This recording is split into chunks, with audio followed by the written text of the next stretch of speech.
네, 저는 역대 정권의 그 임기 첫 주에 그러니까 당선 직후에 국정 수행 기대감 여론조사에 대해서 갖고 왔습니다. 그 차이에 대해 설명을 좀 드릴게요. 일단은 제가 들은 여러 가지 소식통에 의하면 이재명 정부에서 당선 직후에 국정 수행 기대감이 너무 낮아서 이걸 어찌할 것인가 약간 고민 중이라는 소식을 들었습니다. 자, 한번 올려주세요. 네, 이명박 정부 때는 이명박 대통령이 당선되고 나서 79.3%, 박근혜 정부 때는 박근혜 대통령 당선되고 나서 64.4%, 그리고 조기 대선 탄핵 직후에 했던 문재인 대통령 때는 74.8%, 그리고 윤석열 정부 때는 52.7%이고 이재명 정부가 지금 탄핵 직후에 조기 대선인데도 불구하고 문재인 때는 74%였는데 이재명 때는 58%. 그리고 이게 정권이 교체가 되면 교체 지수 때문에 당선 직후 국정 수행 기대감이 좀 높아지는데, 그럼 윤석열 정부에서 교체가 되면서 이재명 정부에서 당선 지수가 높아져야 되는데 저게 생각보다 60%도 못 넘고 있어가지고, 조사 기간은 동일한 기간이고요. 조사 시점은 당선 직후고요. 그렇기 때문에 지금 이재명 정부에서 여기에 대해서 굉장히 난감을 표하고 있다고 합니다. 본인들이 지지율이 이명박 정부처럼 거의 80% 나오던가 기존의 문재인 박근혜 정부처럼 65%, 70% 넘게 팍팍 나와야지 본인들의 정부의 정책에 대해서 팍팍 지르는데 지금 그러지 못하고 있다는 실정이 솔솔 들려오고 있습니다. 그 원인은 여러분들 다 아시다시피 사실 당선 직후의 국정 수행 기대감이기 때문에 표심으로 작용했던 어떤 후보자로서의 인성론이나 인물론이나 이런 것이라기보다는 업무 수행 능력에 대해서 되는 것인데, 혹은 당선 직후에 해왔던 저희가 드럼통이나 혹은 오늘의 원픽에서 탈탈 털었던 그러한 소식들 때문에 국정 수행 기대감이 적지 않나, 다른 정부들보다 적지 않나 이렇게 생각이 됩니다. 네. 예, 저기 수치는 이제 지지율이 아니고요. 주지율이 아니고 새 정부가 좀 했으면 좋겠다는 어떤 기대감의 어떤 여론조사입니다. 리얼미터 동일한 어떤 여론조사인데요. 네. 그래서 58.2%가 지지율이라면 굉장히 높다고 볼 수 있겠지만, 그러나 지금 새 정부라 봤기 때문에 국민 모두가 이재명 후보를 지지했던 하지 않았던 새 정권이 잘 됐으면 좋겠다. 그래야지 좀 대한민국이 잘 되지 않겠느냐, 이런 어떤 기대감이 이제 표명이 지금 이제 포함이 된 거죠. 그렇기 때문에 저 수치가 나왔는데 그 자료에 있는 것처럼 저 수치 자체가 그렇게 높지 않다. 그것은 네. 그만큼 기대가 없다. 예, 그만큼 이번 대선에서 어떤 진영 간 갈등도 굉장히 좀 심하고, 네. 또 이재명 대통령에 대한 여러 가지 어떤 거부감, 특히 사업 리스크라든지 어떤 도덕성 문제라든지 또 여러 가지 어떤 거짓말이라든지 그런 것들로 인해서 기대감 자체가 많이 없다, 그런 것들이 반영된 것 같습니다. 네. 여기서 이제 중요하게 봐야 될 점은 문재인 전 대통령이 그때 기대감이 74.8이었거든요. 근데 네. 이제 이재명 대통령은 58.2. 이게 무슨 말이냐면 지난번 문재인 대통령도 탄핵 이후에 조기 대선으로 해서 정부가 출범했지 않습니까? 그때는 기대감이 74.8. 이명박 전 대통령보다 조금 낮은 정도 수준인데, 이번에 똑같이 탄핵으로 인해서 조기 대선이 벌어졌음에도 불구하고 이재명 대통령에 대한 기대가 58.2밖에 안 된다는 것. 그만큼 이재명 대통령에 대한 반감도 많다는 의미 아니겠습니까? 사실 민주당 입장에서는 굉장히 호재인 상황인데 저렇게 정부에 대한 어떤 기대감을 58.2%밖에 가져가지 못한다는 거. 이거는 그만큼 이제 국민들이 국민의 힘에 네. 야당의 역할에도 기대도 또 그만큼 높다, 네. 이렇게 볼 수 있을 것 같습니다. 저 기대감이 높아야지 이제 저 기대감 수치를 믿고 떵떵거리면서 우리 국민들이 우리에 대해서 기대하고 있으니 밀고 나가겠다, 이런 논리가 성립되는데, 사실 다른 정부에 비해서 기대감이 낮아서 제가 좀 갖고 왔습니다. 이재명 정부나 대통령실이나 민주당 내부에서 좀 고민이 많을 거예요. 기대감을 올리기 위해서 어떻게 해야 되는지 잘 하시면 된다고 말씀드리겠습니다. 예, 제가 원픽을 하겠습니다. 저는 원픽을 벌써부터 민주당 이재명 정권 내에서 권력 암투가 시작되었다, 이런 어떤 소식으로 이제 말씀을 드리겠습니다. 궁궐 암투겠네요. 이제 네. 궁궐, 예, 궁중암투. 예. 궁중 암투죠. 네. 예, 지금 지금 어떤 소식입니까? 저희가 어제도 다루었습니다만은 김병기 의원에 대해서 MBC가 국정원 아들 취업 부탁을 했다는 그런 어떤 보도를 어제 이 시간에도 이야기를 했었죠. 그 다음에 또 오광수 민정수석의 어떤 부인 부동산에 대한 어떤 차명 지금 의혹 그런 것들이 또 경향신문에 보도가 되었습니다. 그런데 오늘도 또 위성락 안보실장 관련된 부동산 투기 의혹이 또 보도가 됐는데 우리 PD님 한번 좀 자료를 좀 띄워주시죠.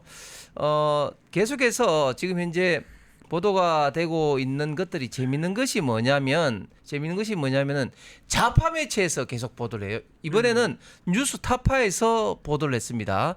즉 위성락 그 안보실장의 부동산 자산이 이제 80억 이상이고 그리고 월 임대료 수입이 한 1,몇백만 원이다. 그런데 그것이 부동산 투기 의혹이 굉장히 강하다고 하면서 예를 들면 이런 것이죠.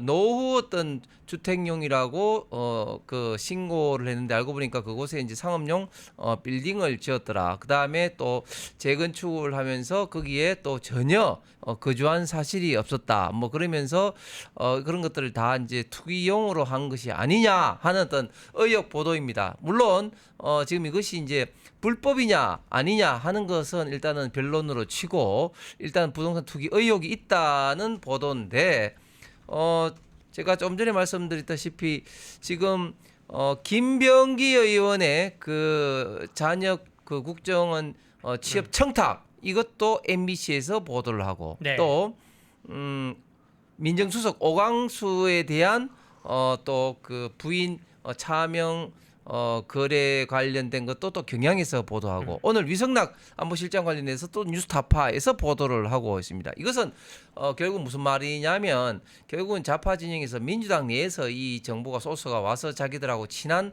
언론 매체에 정보를 주었다고 밖에 생각할 수밖에 없다. 그러면 결국은 뭐냐? 이게 결국은 이제 자리를 둘러싼 이런 어떤 파워 게임, 권력 네. 암투가 시작되었다. 이렇게 지금 해석이 될 수밖에 없을 것 같습니다. 뭐 이런 말 있죠. 보수는 부패로 망하고 진보는 분열로 망한다. 그 분열 체계가 좀 너무 빨리 시작된 게 아닌가 이런 생각이 들어요. 원내대표 선거가 있어서 저렇게 시작된 게 또 하나가 있을 것이고 장차 간에 아직 남아있는 자리에 대해서 임명에 대한 전쟁이 있어서 저렇게 시작된 것인가 또 혹은 차기 당대표 선거 때문에 저렇게 시작된 것인가 생각이 드는데 너무 좀 빨리 시작됐다는 그런 감이 좀 있습니다. 그러니까 네. 우리 강변 이야기처럼 저 배경이 나온 게 일단 김병기 의원 같은 경우는 지금 서영교 의원과 원내대표 지금 이제 선출에 아주 치열한 경쟁이 있기 때문에 서영교 의원 측으로부터 나오지 않았나 네. 이런 추측이 충분히 가능하고 또 지금 그 민정수석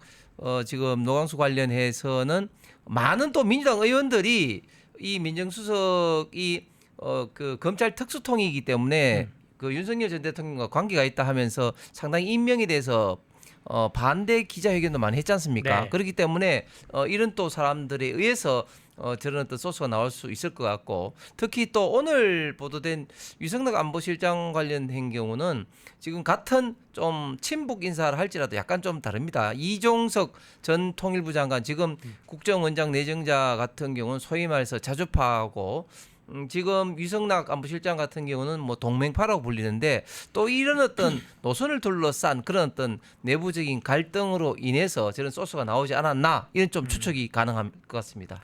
김병기 의원 관련해서는 지금 여러 가지 얘기가 있는데 서영교 의원 측에서 이제 당내 이제 선거 원내대표 선거 때문에 저렇게 이제 정보를 흘려서 생채겨 준 게 아니겠느냐 이제 이런 얘기도 있는데 서영교 의원은 일단 부인했습니다. 부인했는데 또 다른 그러면 누가 그럼 저 소스를 이제 뿌렸을까라는 얘기도 있는데 그 배경에 있다 국정원에서 김병기 의원에 대한 이제 어떤 이제 좀 뭐랄까 두려움과 불편함이 굉장히 많았다. 이제 이런 얘기도 좀 있습니다. 왜냐하면 김병기 의원이 본인의 마지막 꿈은 국정원장이래요. 그렇겠죠. 인사처장까지 했으니까. 그렇죠. 국정원에서 인사처장 했었는데 아까 지금 중요한 말씀하셨습니다. 그때 인사처장 하게 되면요.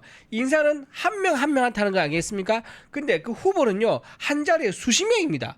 그러면 한 명을 인사를 하게 되면 나머지 어떻게 됩니까? 전부 다 반대급부가 될 수 있는 거예요. 여기도 정치가 안에 사내 정치가 있는 거죠. 딱 그랬었고 또 하나 이번에 그 12.3 계엄 때 김병기 의원이 굉장히 역할을 많이 했습니다. 홍장훈이죠. 홍장훈 차장과의 핸드폰 이거를 이제 김병기 의원이 잘 꼬드겨 가지고 보여주고 공개하면서 이게 폭발력 있게 계엄이 박선원이 있잖아요. 박선원 김병기와 같이 박선원 했습니다. 김병기 그렇죠. 박선원 제일 유명하죠.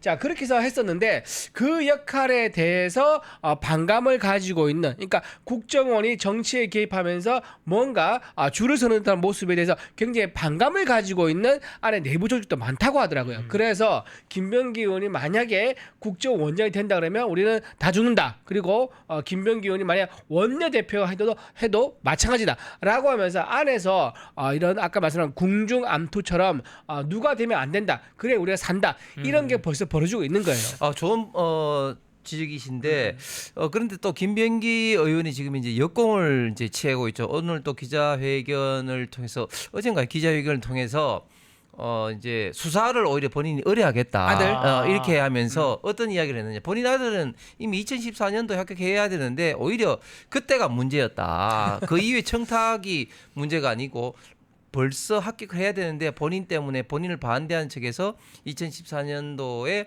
불합격을 시켰다. 그래서 그것에 대해서 수사를 오히려 의뢰를 한다고 하겠다. 기자회견을 네, 했습니다. 네, 그러니까 네. 참으로 참 뻔뻔하다고 해야 될까 국면 전환으로 지금 본인의 했던 부인과 전 국정원 기조실장의 통화 녹취가 드러나고 난 다음에 사실은 굉장히 코너에 몰려야 되는데 오히려 그걸 역공으로 황당하지요.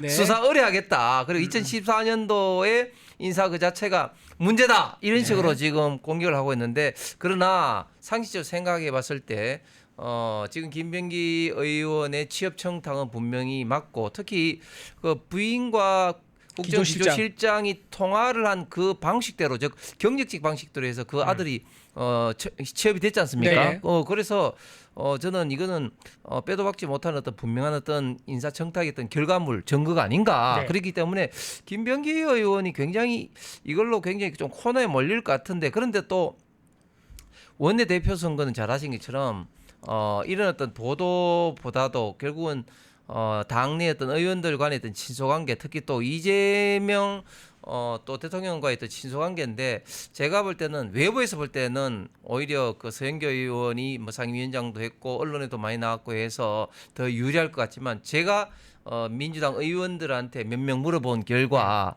김병기 의원이 더 유리하답니다. 표현을 이렇게 하더라고요. 서영교 의원은 대기업 계열사의 사장이고 김병기 의원은 대기업 본사의 상무다. 네. 이런 어떤 이야기를 합니다. 네. 그다음에 조금 전에 우리 이준우 대변인도 이야기를 했지만 김병기 의원이 22대 총선에서 공천에서 실무를 봤어요. 간사했죠. 간사. 네, 그렇기 때문에 지금 22대 민주당 의원들 중에 직간접적으로 김병기 의원 신세를 진 사람들이 많아요. 맞습니다. 그렇기 네, 때문에 맞아요. 지금 현재 흐름은 김병기 의원이 원내대표 선거에서 지금 이제 우세하다. 사실은 이제 그렇기 때문에 오히려 이런 어떤 소스를 통해서 좀 공격이 들어가지 않았나 네. 예측이 그래서 가능하죠. 김병기 의원은 이제 원내대표는 가능성이 높은 건 사실입니다. 그건 그대로 가고요. 그거와 별개로 아들 취업 청탁, 네. 기조실장 이렇게 얘기합니다. 김병기 의원의 부인에게 전화를 받으면서 이렇게 얘기해요. 아드님 혼자 채용하게 되면 이거 문제가 될 수 있기 때문에 10명에서 20명 정도 뽑고 그 중에서 아들 중심으로 해서 뽑을 테니 믿고 기다려달라 말을 합니다. 그러면서 실제 4개월 뒤에 경력직 채용이 확정이 되죠. 자 이렇게 매우 구체적으로 취업을 청탁하고 그 취업 청탁을 들어주는 약속까지 해준 그런 내용이 녹취로 남아 있고 실제 채용이 됐습니다. 그렇기 때문에 이 부분에 대해서는 분명히 명확하게 수사를 통해서 밝힐 필요가 있다.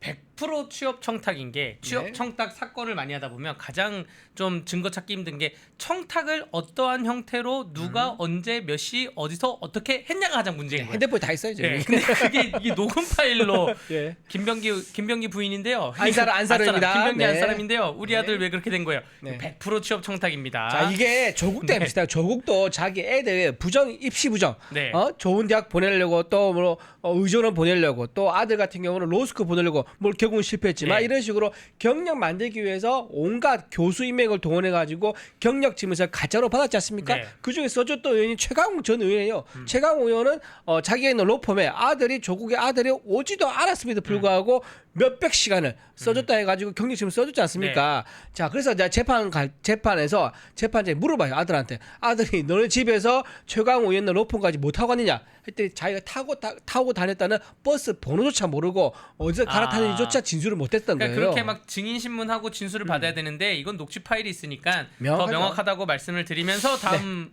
잠깐만, 네, 말씀하시죠.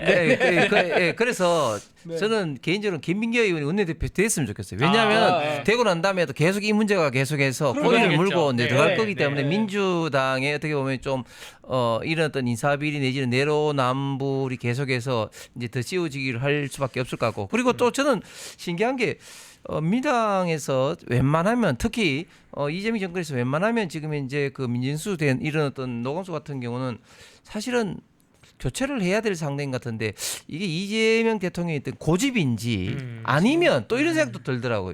이게 이재명 대통령이 이 사람한테 굉장히 많은 신세를 졌나? 이런 생각도 많이 듭니다. 그렇죠. 왜냐하면 아니 이재명이 재판 받고 있고 수사 받고 있는 게 얼마입니까? 네. 그런데 이 사람이 보이지 않게 검찰 특수통으로서 그렇죠. 상당히 좀 발도 넓은 것으로 정평이 나 있는데 이렇게 이재명의 이런 어떤 수사와 재판에 저는 굉장히 많이 좀 도움을 줬기 때문에 이재명으로서는 무시를 못하는 사람이 아닌가 그런 또 추측됩니다. 그 백강현 씨인가요? 네. 그분이 기자회견하면서 뭐 아닌가? 백강현 씨가 아니라 어쨌든 성남시청에서 근무했던 분이 기자회견하면서 성남시는 당시에 혹은 경기도지사는 다 당시에 압수수색이 들어올 거를 어떻게 미리 알았냐? 뭐 이런 식으로 기자회견했거든요. 백강현 씨가 기자님 백강현 씨 맞죠? 네. 하드디스크를 갖고 있다. 맞아요, 이런 식으로 맞아요. 했는데 네. 그건 또 어떻게 됐을지 궁금합니다. 네. 네. 그다음 제가 준비한 거 네, 할까요? 네. 네, 원피해 하겠습니다. 자, 제가 지금 사진 파일 아까 들은 게 있는데 혹시 준비되면 같이 띄워주시면 고맙겠습니다.